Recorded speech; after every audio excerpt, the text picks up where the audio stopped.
الحمد للہ رب العالمین والصلاة والسلام علی سید المرسلین وخاتم النبیین وعلی آلہ واصحابہ اجمعین۔ السلام علیکم ورحمۃ اللہ وبرکاتہ۔ معزز سامعین، خواتین و حضرات، آج کا ہمارا ٹاپک اس خاتون کے بارے میں ہے، اس عظیم خاتون کے بارے میں ہے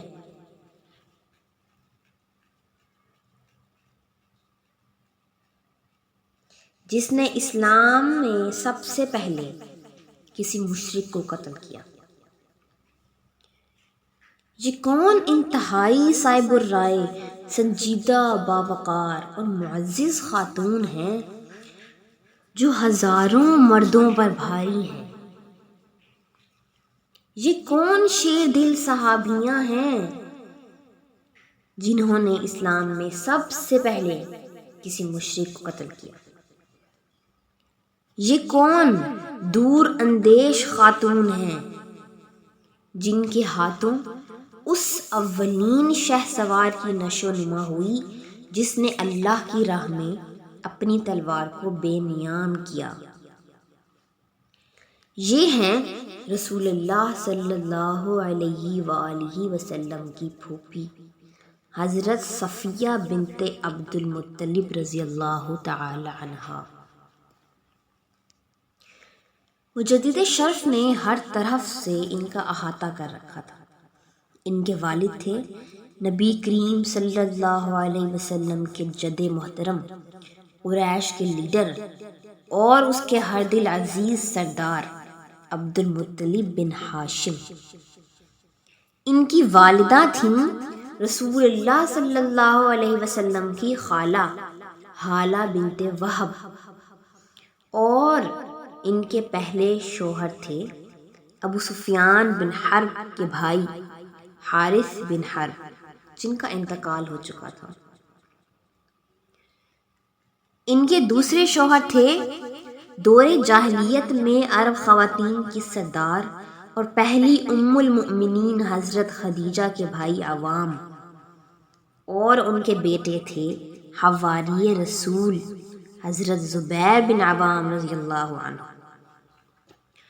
اس کے بعد شرف ایمان کے علاوہ مجدد الشرف کا اور کون سا درجہ باقی رہ جاتا ہے جس کے حصول کی تمنا کسی کے دل میں ہو سکتی ہے؟ ان کے شوہر عوام کی وفات کے وقت ان کے صاحبزادے زبیر ایک کم سن بچے تھے۔ باپ کے انتقال کے بعد زبیر کی پرورش اور پرداخت کی ساری ذمہ داری ان کی ماں حضرت صفیہ رضی اللہ تعالی عنہا کے اوپر آن پڑی، اور انہوں نے ان کی تعلیم و تربیت میں ان خطوط کو اپنے سامنے رکھا جن پر آگے چل کر ان کے اندر سخت کوشی، جفا کشی اور شہزوری و شہسواری کی صلاحیتوں کا ارتقا ہوا۔ چنانچہ دوسرے پچکانہ کھیلوں کے علاوہ وہ ان کو تیر اندازی اور کمانوں کی مرمت کا کھیل کھلایا کرتی تھیں۔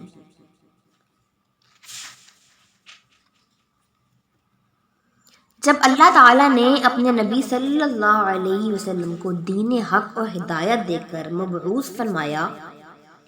ان کو لوگوں کے لیے بشیر اور نذیر بنا کر بھیجا اور ان کو اپنے اعزاء و اقرباء سے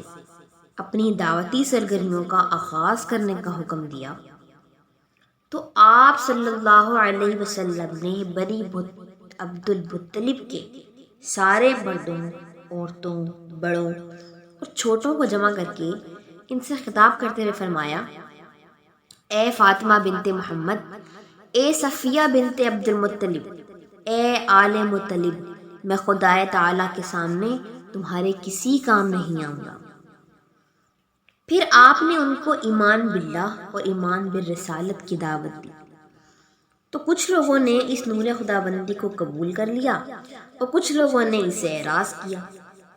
حضرت صفیہ بنت عبد المطلب رضی اللہ عنہا تصدیق کرنے والے اہل ایمان کے پہلے گروہ میں شامل تھی۔ اور اس وقت انہوں نے مجدد شرف کو ہر طرف سے سمیٹ لیا۔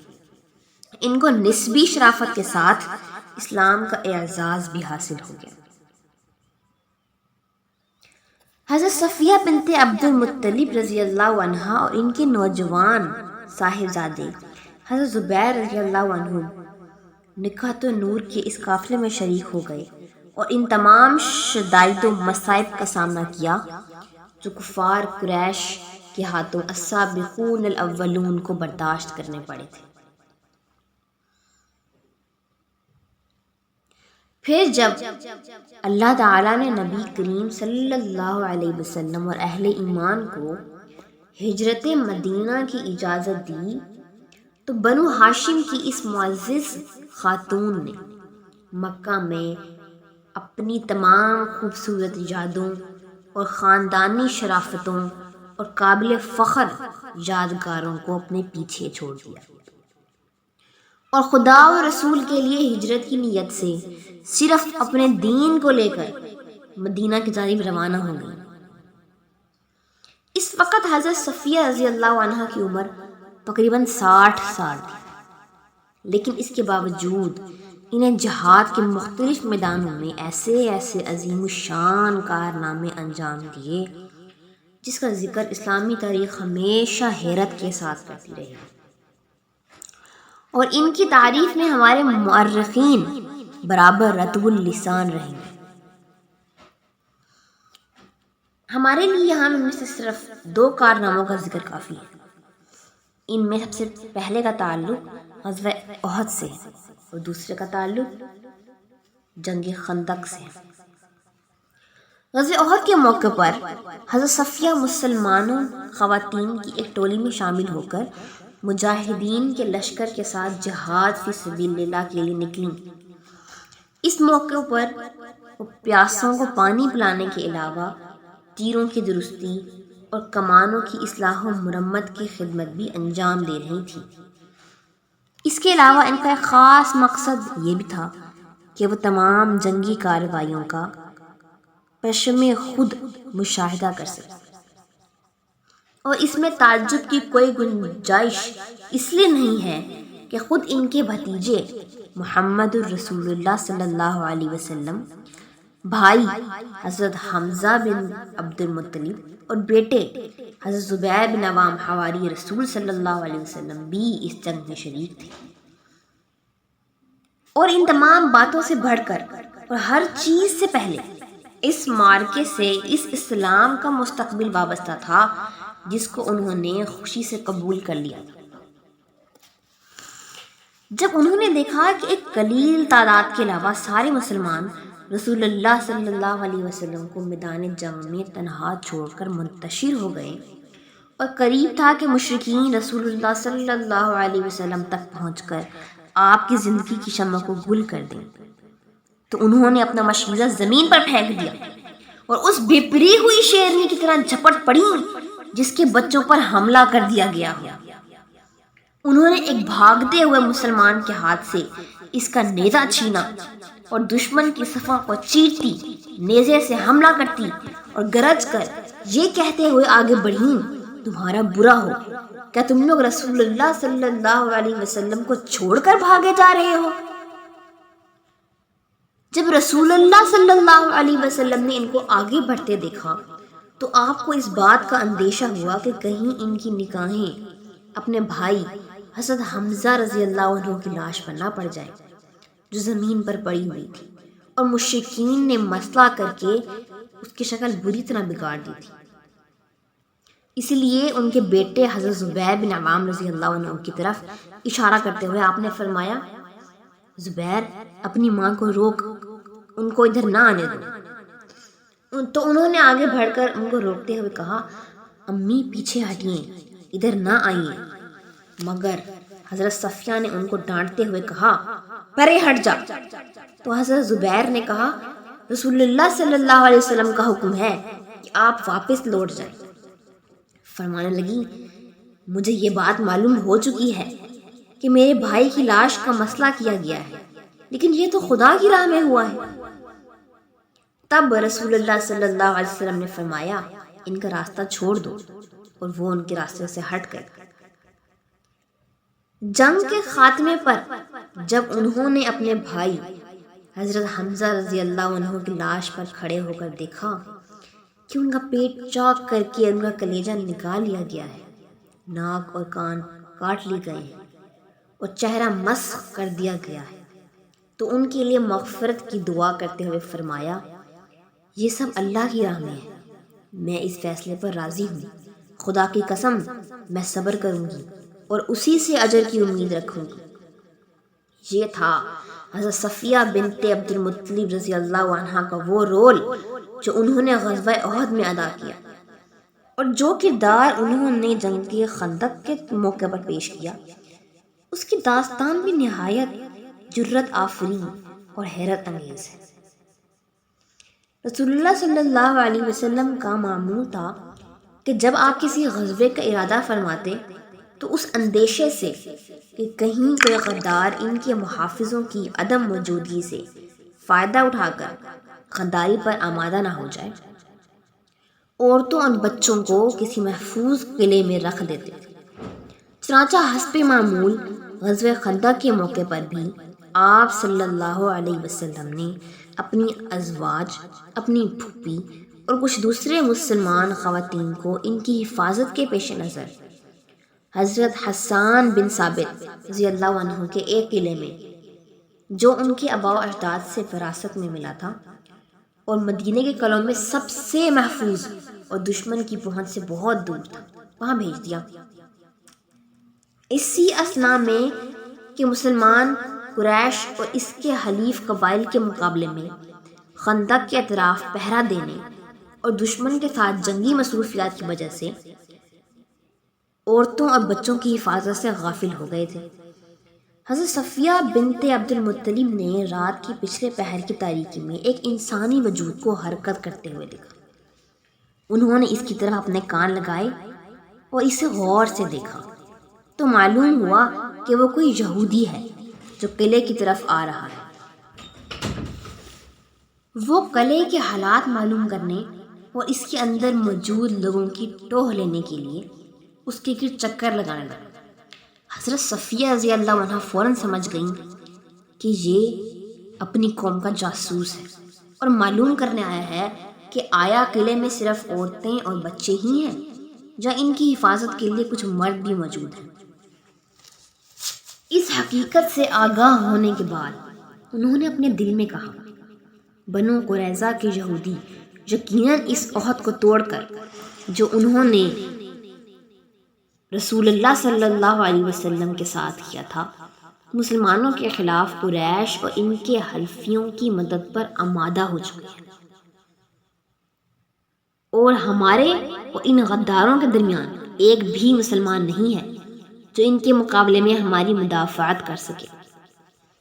اور رسول اللہ صلی اللہ علیہ وسلم اور ان کے ساتھی اہل ایمان دشمن کے سامنے سینہ سپر ہیں۔ ایسی صورت میں اگر یہ اللہ کا دشمن ہماری صحیح صورتحال اپنی قوم کے پاس پہنچانے میں کامیاب ہو گیا تو یہودی مسلمان عورتوں کو گرفتار کر لیں گے اور بچوں کو غلام بنا لیں گے، اور یہ مسلمانوں کے لیے بہت بڑی مصیبت ہوگی۔ اس وقت انہوں نے اپنے دوپٹے کو اچھی طرح سر پر لپیٹا، کپڑوں کو کمر سے کس کر باندھا، کندھے پر خیمے کا ایک ستون رکھا اور قلعے کی دروازے کی طرف اتر گئی۔ پھر نہایت آہستگی اور پوری احتیاط کے ساتھ اسے کھولا اور ہوشیاری کے ساتھ دروازے کے شگاف سے اس کا انتظار کرنے لگی۔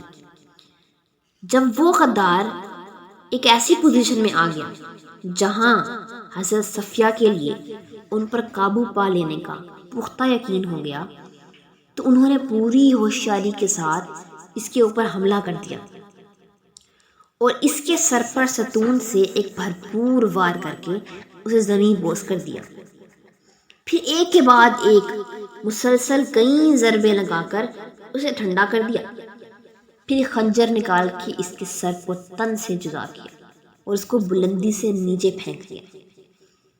جو کہ قلعے کے دامن میں لڑکتا ہوا ان یہودیوں کے سامنے جا کر رک گیا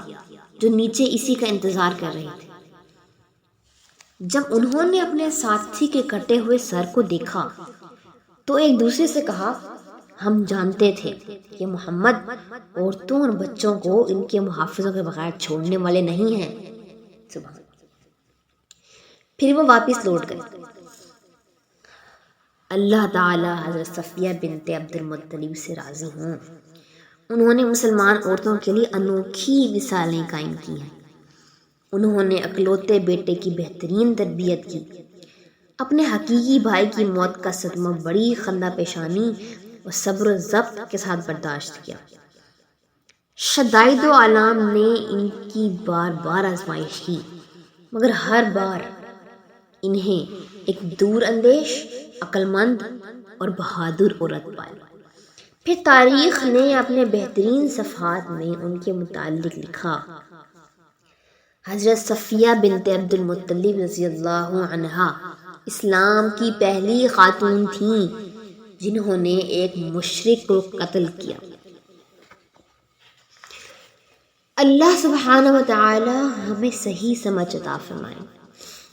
اور پوری دنیا کے مسلمانوں کی مدد فرمائے، ہمارے گھروں پر رحمت نازل فرمائے اور ہمیں بھی حضرت صفیہ رضی اللہ تعالی عنہ کے نقش قدم پر چلنے کی توفیق عطا فرمائے۔ وصلی اللہ وسلم وبارک علی سیدنا و مولانا محمد و آلہ و اصحابہ اجمعین، وما علینا الا البلاغ المبین۔